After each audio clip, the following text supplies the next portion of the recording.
இந்த புதிய அரசு ஒரு கூட்டணி ஆட்சின்ற கான்செப்ட் தமிழ்நாட்டில் அறிமுகப்படுத்திருக்கு. அதை பற்றி என்ன நினைக்கிறீங்க? இது உண்மையாகவே இது 70 வருடங்களுக்கு முன்னால் நடந்திருக்குங்க. ஃபர்ஸ்ட் டிஎம்கே ஆட்சி அமைத்த போது நிறைய தலித்துகளை அமைச்சராக்கிறது.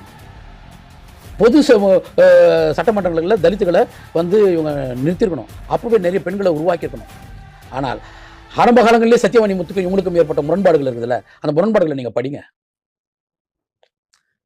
சத்தியவாணி முத்து எங்கேயுமே போய் பேசியிருக்க மாட்டாங்க. ஏன் உனக்கு நீ ஒரு ஆட்சி அமைக்கும் பொழுதே ஒரு தலித் பெண் கூட உனக்கு முரண்பாடு ஏற்படுது? அந்த முரண்பாடை நீ ஏன் உன் தத்துவத்தின் வழியாக நீ சரிப்படுத்திக்கல அப்படின்ற ஒரு கேள்வி நம்மளுக்கு இருக்குது இல்லை? அப்போ இது 70 வருடங்களுக்கு முன்னால் நீ செய்யாதத 70 வருடங்களுக்கு அப்புறம் ஒருத்தர் செய்றார். அப்ப நான் என்ன முடிவு எடுப்பேன்? நீங்க சொல்லுங்க. நான் என்பது மக்கள், புதிய தலித் இளைஞர்கள், புதிய ஒடுக்கப்பட்ட சமூகத்தை சேர்ந்தவர்கள், புதிய இஸ்லாமிய இளைஞர்கள், புதிய பெண்கள் என்ன முடிவு எடுப்பாங்க?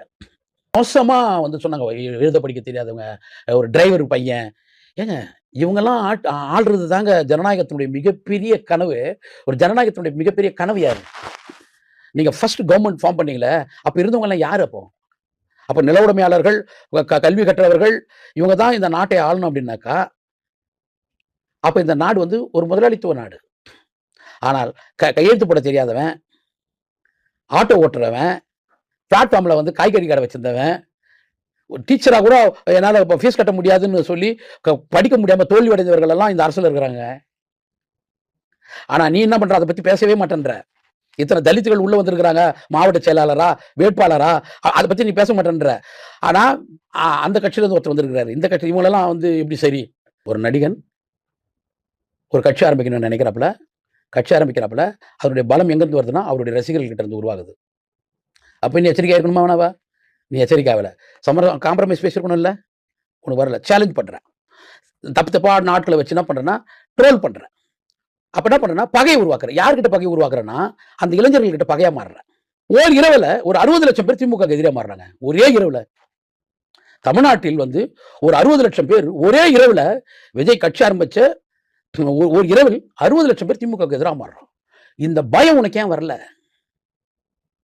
அப்ப இந்த 60 லட்சம் பேரை நீ மக்களா பார்த்தியா பார்க்கலையா? கரப்பாம்பூச்சின்னு சொல்லிட்டு இன்னைக்கு இந்த மக்களை, இளைஞர்களை, ஒரு நாடு என்னவா பாடுபடுதுன்னு ஒண்ணு இருக்குது இல்ல? இப்ப அவன் என்ன கேட்டான்? நீட்டை பத்தி பேச ஆரம்பிச்சிட்டான். அப்ப அவன் நீட்டை பத்தி இது வரைக்கும் பேசுறதுக்கான காரணம்னா, நான் நீட்டை பத்தி நான் பேசல, நான் கரப்பாம்பூச்சி, ரைட்? எனக்கு எதுவுமே தெரியல, நான் கரப்பாம்பூச்சி நீ சொல்லிட்ட. நீ இவ்வளவு பெரிய உயர் பதவிகள் இருந்தல, நீ ஏன்டா நீட்டை பத்தி பேசல?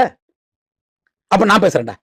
அப்படி பேச ஆரம்பிச்சிட்டானா இப்ப அவன் என்ன சொல்லுவேன்? நீ கம்யூனிஸ்ட், மாவோயிஸ்ட், தீவிரவாதி, சமூக விரோதி அப்படி தானே சொல்லுவேன்.